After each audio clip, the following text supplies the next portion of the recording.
신약성경 237페이지가 되겠습니다. 신약성경 237페이지 사도행전 28장 11절로 15절입니다. 석 달 후에 그 섬에서 과동한 알렉산드리아 배를 우리가 타고 떠나니 그 배의 기호는 디오스구로라.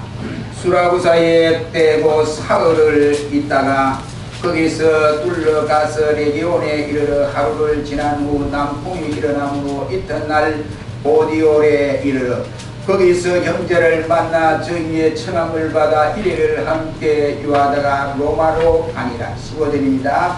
거기 형제들이 우리 소식을 듣고 바비오 저자와 장관까지 가져오니 사울이 저희를 보고 하나님께 사하여 망하는 마음을 얻으리라. 아멘. 찬양대 찬양으로 영광을 드립니다.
공독한 말씀을 통해서 오늘은 로마로 가는 길이라는 말씀으로 잠시 은혜를 받기를 원합니다. 혹자는 말하기를 인생은 나그네요. 인생을 산다는 것은 어딘가 모르게 자기도 모르게 이와 같이 부단히 걸어가는 길들이다 라고 표현을 하고 있습니다. 오늘 본문 말씀에도 보면 등장하는 인물이 바울과 그의 일행인데 바울과 그의 일행이 로마를 향하여 걸어가고 있는데 때로는 산을 넘고 때로는 바다를 건너서 하루하루를 나아가고 있는 나그네들이다 라고 말을 할 수가 있습니다. 그런데 그들이 로마로 가는 이 길이 희미애락에 이와 같이 교차되는 길임을 볼 수가 있게 됩니다. 아마 우리들 나그네 인생이 살아가는 인생길도 바울이 로마를 향하여 걸어갔던 이 길처럼 이와 같이 대락이 교차되는 길이라고 말을 할 수 있습니다. 그런 의미에서 오늘은 이 바울이 로마를 향하여 가는 이 길에서 우리 나그네 인생된 우리 자신의 모습을 살펴보면서 이 시간 교훈을 받았으면 하는 것입니다. 그래서 이 시간에 로마로 가는 길이라는 말씀으로 잠시 은혜를 받기를 원합니다. 첫째로 오늘 본문에 보면 로마로 가는 길은 평탄한 길인 반면에 또한 어려움이 속해 있는 길이요, 이 길은 첫째로 그 길은 유혹의 길이었다 하는 것을 볼 수가 있습니다. 인생에 가는 곳 어디나 범죄한 이후에 유혹이 닿지 않는 곳은 하나도 없습니다. 어느 곳을 가더라도 유혹이라고 하는 것이 다가옵니다. 이것은 에덴 동산에서 아담과 하와가 범죄한 이후로 나타나는 죄악의 소산물이다 라고 할 수 있습니다. 그래서 바울의 일행도 로마로 가는 이 길에도 유혹이 있었다 이겁니다. 그 첫 번째 유혹은 불순종의 유혹이요, 또 다른 하나의 유혹은 졸속의 유혹이다 이런 말이에요. 인류의 시조 아담 부부는 최초로 바로 이와 같이 불순종의 유혹을 받았던 것입니다. 하나님은 인간을 지으시되 창조주이시다 라고 했습니다. 그 인간이 만물을 다스리면서 살아가도록 만드신 사랑의 주인이시요, 또 하나님은 인간이 이 땅에서 생육하고 번성하여 살아가도록 보호해 주시는 생명의 주님이었습니다. 그러므로 인간이 하나님 앞에 순종하고 순종하며 살아가도록 되었는데, 아담과 하와 범죄함으로 말미암아 순종치 못함으로 이 세상에는 온통 불순종이라고 하는 것도 생겨나게 되어진 것입니다. 그러므로 인간이 하나님을 순종치 아니할 이유가 하나도 없는데도 저들을 불순종함으로 인해서 우리의 그의 자손들이 모두가 때로는 불순종하기에 이르게 됐다 이 말. 그런데도 아담과 하와는 어리석게도 하나님의 명령을 순종치 않았다고 창세기 3장 이하에서 밝혀주고 있습니다. 그래서 복된 인생이, 하나님의 영광을 나타날 이 인생이 불행과 비극에 빠지게 되었다는 사실입니다. 오늘 본문에 나타난 로마로 가고 있는 나그네 바로 바울의 일행에도 이러한 유혹이 다가왔습니다. 저들은 계절풍으로 인해서 항해가 순탄하지 못할 터이니 미양에서 우리가 겨울을 지나고 나서 다음에 봄이 되면 이 다음 봄에, 이른 봄에 우리가 출발하자라고 바울의 경고를 했는데도 불구하고 이 바울의 경고를 무시해버렸습니다. 그래서 계속해서 항해를 했다 이겁니다. 그 결과로 아니나 다를까 당하지도 아니해야 될 무수한 고통들을, 고난들을 당하게 되었습니다. 전적으로 폐역하고 고집스럽고 어리석어서 자치한 이와 같은 고통이었다 하는 모습을 볼 수가 있게 됩니다.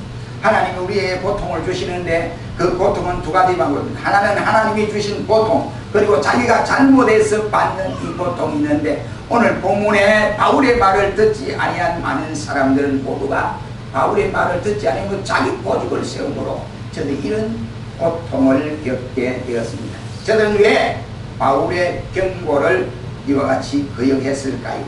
하루바삐 로마로 가고자 하는 조바심 때문에 그러했다라고 생각을 합니다. 바로 군인은 빨리 가서 로마에 가서 고송하는 이 죄수들을 빨리 이와 같이 인도하고 싶었을 것이고, 그리고 상인들은 철이 지나기 전에 저들이 많이 사온 이 물건들을 다 팔아야 돼. 철이 지나고 나면 팔리지 않습니다. 그래서 철이 지나기 전에 빨리 로마에 도착해서 이 물건들을 다 매매하고 싶었을 것이고, 또 여기에 또한 그 외에 다른 사람들과 또한 이 선장들은 빨리 로마에 도착해서 우리가 이 한 번만 하는 것이 아니고 빨리 한 번 더 운행해서 한 번 더 돈을 벌어야 되지 않겠느냐 하는 이와 같은 조급증 때문이라고 말을 할 수가 있습니다. 특히 일을 시작해놓고 우리가 이 지상에 보면 차근차근 그의 순례에 따라서 이렇게 일을 해야 하는데, 그러지 못하고 우리가 너무 바삐 서두르는 이러한 경향들이 없지 않아 있습니다. 특히 우리나라 사람들을 보면 이 조급증이 너무너무 많아요. 그래서 이 프랑스나 이런 사람들은 앉아서 그냥 점심 먹는데도 3시간 빵을 뛰면서 조금 입에 넣어가지고 서로 이야기하고 이런 이야기 저런 이야기하다 그 점심시간 3시간을 준다고 합니다. 그런데 우리나라 사람들은 식당에 들어가자마자 빨리 드세요! 빨리 드세요! 빨리 앉지도 안 해놓고 본인이 주문해놓고 앉지도 안 했는데 빨리 드세요! 빨리 드세요! 빨리 하는 이 조급증이 없지 않아 있습니다. 그렇게 하면 이와 같이 저들이 그렇게 서둘러서 저들이 서두른 대로 나타난 결과가 좋은 결과를 가졌느냐, 저들이 마음먹은 대로 잘 이루어졌느냐, 그렇지 못했다고 하는 것이 오늘 본문 말씀과 27장의 내용입니다. 저들은 도중에 유라굴라라고 하는 큰 태풍을 만나게 되었습니다. 그래서 죽을 뻔한 고생을 했고 결국은 멜리디 섬에서 겨울을 지내고 석 달 후에야 항해를 계속하게 되었으니 바울의 말에 순종하여서 미항해서 겨울이 지나고 나서 떠났더라면 이러한 고통은 겪지 않았어도 될 뻔했습니다. 여기서 우리는 큰 교훈을 받을 수가 있습니다. 졸속의 유혹에 넘어가지 말아야 한다는 것입니다. 서른다고 해서 일이 빨리 되는 것이 아니라 공연히 내가 당하지 아니할 어려움을 겪게 된다. 일이라고 하는 것은 순서가 있고 일이라고 하는 것은 이와 같이 절차가 있게 된 말입니다. 그런데 순서도 무시하고 절차도 무시하고 빨리빨리 하다가 보면 온통 이와 같이 잘못된 것이 바가지로 쓰게 되는 모습을 볼 수 있습니다. 오늘 본문에 저들도 그랬습니다. 고생을 하지 않아도 될 것을 고생하는 혼욕을 치렀을 뿐만 아니라 그 결과로 저들이 더 항해하는데 더디가는 모습을 볼 수 있습니다. 그럼에도 불구하고 이와 같이 인생 나그네들은 예나 지금이나 우리 후손들에게까지도 어서 빨리 부자가 되고 싶어 하는 경우도 있고 하루바삐 출세를 하고 싶어서 조바심에 나서 이와 같이 졸속 유혹에 빠지는 경우들이 얼마나 많습니까? 사실 현대인의 문제의 대부분이 이 졸속에 빠지는 경우들이 대단히 많습니다. 한시바삐 달력 한 푼이라도 더 벌어보려고 하는 조바심 때문에 운전기사는 사고를 내게 되는 경우도 있고요. 하루빨리 돈을 모아서 성공해야겠다고 하는 소리를 들어내는 초조함 때문에 사업가는 부실 사업을 하게 되고 부실 시공을 해서 이와 같이 엉뚱하게 사고를 저지르는 경우도 있습니다. 그러나 우리는 분명 명심해야 됩니다. 이 나라에 우리 백성들이 아니면 기독 신자들이 정신을 차리지 못하면 이 나라는 곳곳에서 이와 같이 울음통에 빠지게 됩니다. 세월호와 같은 이 엄청난 일들이 잠복되어 있다 이러면, 그러니 급해도 우리가 천천히 순리에 따라서 행해야 한다 이러면, 아무리 급해도 한 생명이 태어나려면 6개월 만에 태어나는 사람 거의 없지요. 8사병인이 있습니다. 7사병인이 있는데 6개월이나 3개월 만에 태어나는 사람은 주로 보면 10개월이 걸려야 합니다. 밀과 보리를 추수하는 데 있어서 심어놓고 금방 막 한 달에 있다가 추수를 하는 것이 아니고 적어도 7달이 지나야 추수기를 맞게 됩니다. 모든 것에 하나님이 법칙이 있습니다. 이것이 하나님이 우리에게 주신 자연 법칙이라고 하는 것입니다. 근데 이 자연 법칙을 무시해버리는 경우들이 오늘날 우리 사회에서는 한두 군데가 아니고 전 세계에 들여다보도 이러한 경우들이 대단히 많습니다. 예수님 말씀에 너희가 염려한다고 해서 한밤 사이에 네 키가 한 자나 더 할 수 있더냐 라고 물었습니다. 우리가 키가 작다, 아이고 키가 커야 되는데 하고 염려한다고 해서 밤사이에 키가 한 자나 더 크고 뭐 두 자나 크고 이런 일을 보셨습니까? 그렇지 않지 않습니까? 그러므로 누구도 진리를 거슬려서는 아무것도 할 수 없다고 하는 말씀을 우리에게 해주시고 있습니다. 인생길에는 유혹이 많지요. 근시안적인 안목으로 불순종의 유혹에 우리는 빠지는 일이 없도록 또 힘써야 되고, 경박한 조급성 때문에 졸속의 유혹에 빠지는 일이 없기를 주의 이름으로 축원합니다. 두 번째, 여기에 로마로 가는 이 길에는 그 길은 풍파가 일어났다 이런 말입니다. 하루에도 낮과 밤이 있고 또 이와 같이 십리길에도 오르막 내리막 이러한 길이 있습니다. 올라가는 길이 있으면 내려가는 길이 있고 평탄한 길이 있게 마련입니다. 어찌 로마로 가는 길만이 순탄하기를 바랄 수가 있겠습니까? 바울 일행이 로마 가는 일에 막심한 어려움을 당했던 것을 그의 항해기에 보면 사도행전 27장에서 세밀하게 기록이 되어 있습니다. 이와 마찬가지로 나고네와 같은 인생이 천성을 향하여 가는 길에도 이와 같이 고난 풍파는 많이 도사리고 있다, 이런 말. 때로는 매를 맞고, 때로는 이와 같이 옥에 갇히는 위험도 다가오고, 때로는 강의 위험도 오고, 때로는 바다의 위험도 다가오고, 광야의 위험도 다가오고, 도시의 위험도 다가오고, 강도의 위험도 다가오고, 때로는 동족의 위험, 이방인의 위험도 다가오고, 거짓 형제의 위험도 다가오고, 수고하고 애쓰며 여러 번 이와 같이 자지도 못하고 먹지도 못하고 줄이며 목마르고 벌벗으며 추위에 떨고 그리고 더위에 시달리며 예수의 죽음을 항상 몸으로 경험하는 비단 바울의 모습만이 아니라 저와 여러분의 모습도 그러하다, 이런 말이 되겠습니다. 그러므로 우리는 천성을 향해 가는 그리스도인이라면 당하는 이 고난이, 바로 내게 당하는 이 고난을 통해서 고난이 지었구나, 고난이 괴롭구나, 영호 고난과 이 풍파를 그냥 예사롭게 여기지 말아라, 이러면 그 고난과 풍파를 통해서 이와 같이 불순종하는 입술을 통하여 불평하고 원망하지 말아라. 사도행전 14장 22절 말씀에 하나님 나라로 가는 일은 환란이 중첩되어 있다라고 말씀을 하고 있습니다. 생명으로 들어가는 길은 넓은 것이 아니라 좁은 길이기 때문에 힘쓰고 애써야 하는 길이라, 이런 말. 그러므로 그리스도인이 천성을 가는 나그네 길에서 설령 고난과 풍파를 만난다 할지라도 이를 당연한 것으로 받아들일지언정 왜 이 고난이 내게 다가올까, 내게만 이와 같은 엄청난 고난이 내게 이렇게 물 붓듯이 비가 오듯이 이렇게 쏟아질까 하고 이와 같이 불평하지 말아라, 이 말. 베드로전서 4장 12절 말씀에 베드로 사도는 너희 시련을 하려고 오는 이와 같은 모든 불시험을 이상한 일로 생각하지 말아라 고 말씀을 하고 있습니다. 또한 만일 그리스도인으로 고난을 받게 될 경우에 이를 부끄러워하지도 말고 그리스도의 고난에 참여하는 것으로 즐거워하며 그의 이름으로 하나님께 영광을 돌려야 한다고 베드로전서 4장 13절과 16절은 말씀을 하고 있습니다. 또한 로마서 8장 13절 말씀에는 현재의 고난은 장차 우리가 받을 영광과 좋게 비교할 수 없다라고 말씀을 하고 있습니다. 그러므로 내게 오는 또는 우리 가정에 다가오는 고난을 남에게 돌리지 말고 그 고난을 통해서 우리가 깨달아지는 역사가 일어나기를 주의 이름으로 축원합니다. 세 번째는 여기에 로마로 가는 그 길에는 성도들의 교통이 있었다, 이런 말이, 성도들의 교제가 있었다, 이런 말.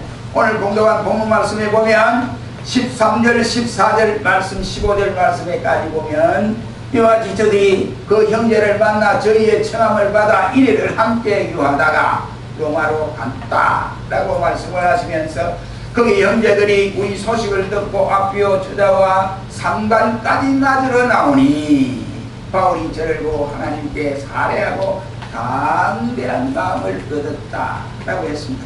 바울이라고 해서 뭐 고통당하면 뭐 이거 같이 하고 웃고 이럴 수가 없지요. 그러나 믿음이 있으니까 그나마 견뎌나가는 거예요. 근데 바울도 역시 이 고통을 당하고 지금 지쳐 있습니다. 육신이 지쳐 있는 가운데에 여기에 성도들이 바울을 마중 나와서 맞으러 나왔다라고 했습니다. 그래서 환란을 당하면 하나님이 그 환란에서만 끝나게 하는 것이 아니라 그 다음에 하나님께서 그 환란 다음에 위로를 준비하고 계시는 거예요. 그런데 그 환란에서 그만 믿음이 없어 주저앉아 버리면 안 되는 겁니다. 그래서 우리 성경은 낙심하지 말지니 피곤하지 않으면 때가 이름에 그른다 라고 말씀을 합니다. 믿기를 축원합니다. 환란이 올 때 하나님이 내게 이러한 동굴 속을 벗어나게 하시는구나. 이 동굴만 벗어나면 하나님이 내게 위로와 평강을 주신다. 이 믿음을 가져야 돼. 그 환란 가운데 아이고 내 인생은 끝났구나, 내 가정은 끝났구나, 내 자식들은 끝이 났구나, 그래서 안 됩니다. 우리가 성경 필사를 계속하는 이유도 왜 그러느냐, 성경을 이렇게 쓰다가 성령의 감동을 받아서 확실히 변화받는 사람들이 많이 있습니다. 그래서 성경 필사를 예전엔 또 성경을 잘 안 보잖아요. 성경 잘 안 봐요. 그리 해서라도 성경과 가까이 이렇게 생활하도록, 그래서 성경을 쓰다가 자신도 모르게 그 기제를 쓰럼요 보고 이렇게 하다가 변화를 받을 수가 있거든요. 그래서 우리가 성경 필사를 하려고 하는 이유도 그렇습니다. 우리에게 다가오는 이 고난이 믿음이 없으면 주저앉아버리고 맙니다. 그러나 이 고난 가운데 하나님이 이 고난을 통과하면 내게 위로와 평강을 준비하고 계신다. 이걸 믿어요. 오늘 본문 말씀에 바울이 이 고통을 겪고 나니까 여기 오늘 본문 14절 15절에 나타나는 말씀에 보면 거기서 형제를 만나서 일행을 함께 유했다 했습니다. 그 형제들이 바울의 일행을 맞으러 나왔는데 바울이 적지 않게 위로함을 받았다. 그래서 마음이 평안했다 했습니다. 사람 나면서부터 사회적인 동물이라고 말들을 하고 있습니다. 과연 인간은 혼자서는 살 수가 없습니다. 어려서부터 친구를 찾고 싶어하고 사귐의 기쁨으로 본능으로 원하고 있는 것이 바로 우리 인생들이라고 할 수가 있습니다. 친구가 없으면 세계는 광야에 지나지 않는다고 하는 바로 베이컨의 말이나 친구 없는 생애를 태양 없는 생애라고 말을 하는 영국의 속담이나 친구 없이 살기보다는 죽는 편이 낫다고 하는 중국의 경은 등등은 모두가 이와 같이 과장된 말이 아니라고 생각을 합니다. 그것이 하나님의 창조 원리이기 때문에 그러하다 이런 말입니다. 하나님께서 인간을 하나님의 사귐의 대상으로 버리고 인간 상호간의 사귐의 대상으로 창조하신 것입니다. 다시 말하면 인간과 하나님 관계, 나와 하나님 관계, 수직 관계를 이어가고 하나님이 사랑과 사랑 관계를 이어감으로 십자가에 바로 사랑이 거기에 포함된 바로 사귐의 관계다 이라는 말입니다. 그러므로 이것이 바로 여인치 못할 때 인간이 외로워지고 또 세상이 어두워지고 또 이렇게 자기가 어쩔 수 없는 수렁에 빠지는 이러한 경우가 많습니다. 사귐이라고 하는 것은 확실히 인간의 즐거움 중에 하나입니다. 공자는 논어의 첫 부분에서 멀리서 찾아온 법과 더불어 친교하는 즐거움이 군자의 낙이라고 말을 했고, 사도 바울은 빌립보서 1장 3절 말씀에서 믿는 무리를 생각하고 기도해 주는 것이 사도 바울 자신의 즐거움이다 라고 말씀을 하고 있습니다. 오늘 본문에서 바울이 로마길에서 성도들의 교통이 있었음을 볼 수가 있습니다. 메르디에서 겨울을 지나고 알렉산드리아 배를 타고 수라구사에 이르렀는데 그곳에 로마의 본토입니다. 이곳에서 사흘을 유한 후에 4개월을 거쳐서 보디올에 이르렀는데 보디올에 도착한 뒤 이곳의 형제들이 멀리 수십 리 떨어진 그 형제들이 바로 아비오와 삼관까지 와서 사도 바울을 환영하는, 영접하는 모습을 볼 수 있게 됩니다. 다시 말하면 거기서 바울의 일행은 일해를 유하는 동안에 극진히 대접하고 친교를 돈독히 했고 그곳을 떠날 때는 또한 사랑으로 전송까지 하고 있음을 볼 수가 있습니다. 이른바 성도의 교제, 성도의 교통이 이루어졌다 이런 말. 고난이 겪고 나니 하나님 그렇게 만들어 주신 거예요. 하나님이 고난을 겪고 나니 딱 통과하고 나니 하나님이 준비해서 성도들을 준비해서 위로하려고 딱 준비되어 있는데 그 고난을 통과하지 못하면 준비된 그 축복을 받을 수가 없게 됩니다. 그러므로 우리는 어찌하든지 고난이 내게 다가오면 그 고난이 작든 큰 것이든 간에 하나님이 고난의 터널을 빨리 통과하도록 하여 주시옵소서 하고 기도하고 인내하고 믿음의 손해를 도와주면 하는 성도의 고통은 성경이 가르치는 바요. 여러분들이 예배마다 사도신경을 고백하지 않습니까? 그 사도신경에 규정한 바요. 또 초대 교회의 성도들이 실천한 바요. 신앙의 선배들이 보여준다라고 말을 할 수 있습니다. 그러므로 우리 그리스도인들은 성도의 교제를 힘을 써야 합니다. 그래서 코이노니아라고 말을 하기도 합니다. 신앙의 공동체, 당연한 실세라고 할 수 있습니다.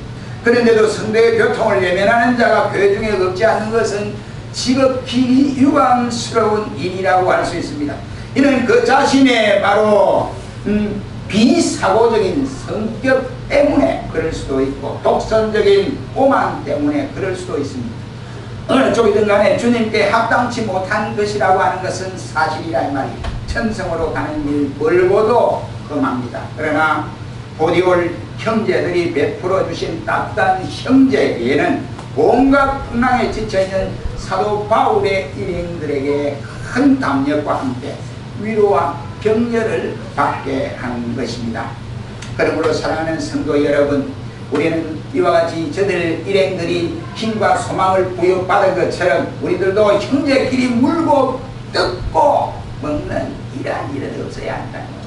예수께서 물고 뜯고 어떻게 됩니까? 예수님 말씀에 이와 같이 가정에 싸움을 하면 그 가정이 망하고 나라가 싸움같이 하면 그 나라가 망하게 되겠습니다. 그러니까 우리는 물고 뜯고 하는 일이 없어야 된다. 피해버리고 가짜는 피해버리고. 저도 이 한 주간에 생각하면서 고민하는 결정하는 일이 있었습니다. 우리 당회가 결정을 하고 이것을 언제 시기에 적당하게 이와 같이 일을 처리를 할까 생각하다가 이번에 결정을 했습니다. 그런데 이런 보세요. 물고 뜯고 할 필요도 없고 그냥 순리대로 우리는 하나님 은혜를 받은 사람들에게 순리대로 가면 하나님이 우리를 보고 계십니다. 사랑하는 성도 여러분, 성도의 교제가 이처럼 중요한 일을 처리합니다. 성도의 교제를 통해서 신앙의 위로도 받고 평안도 받을 수 있습니다. 우리의 신앙이 전진할 수 있습니다. 그런데 믿음 없는 교제, 불신앙적인 교제를 해서 안 됩니다. 성도의 교제가 중요하다고 하니까 야 오늘부터 이제 성도의 교제를 하게. 그리고 이제 아무개 집사 오너라. 그래 아무개 집사 오너라. 아무개 권처럼 오너라. 그냥 앉아가지고 야 우리 교회 그래가 되겠어? 에? 그 장로 싫어서 장로도 안 되고 권사도 안 되고 막 목사도 안 되고 막 이래서는 안 되고 그건 마귀 역사예요. 마귀 역사. 교회를 휘방하고 교회에 이와 같이 발전적인 요소를 우리가 서로 논의하고 교제하게 하고 교회에 흘려고 하는 것, 복음 증거를 허물려고 하는 이것은 사단의 역사입니다. 아무리 그가 충성된 사람이라 할지라도 그 시간에는 사단이 그의 마음속에 들어갔기 때문에 그렇습니다. 여러분 보십시오. 하나님의 교회를 세운 것은 예수님의 사랑의 보혈에 바로 결정체입니다. 그 교회가 어둡다, 교회가 괴롭다, 교회가 어려움을 당한다, 교회가 시험을 당한다. 그럼 예수님이 절교하겠습니까? 아니다. 그럼 우리는 그럴 때에 경건한 모습으로 모여서 교제하고 그래서 위로하고 믿음이 약한 사람들의 믿음의 위로를 주고 이렇게 소망교회 감당할 때 교회는 믿음으로 성장하고 성장하게 될 것입니다. 그렇게 되면 한번 따라봅시다.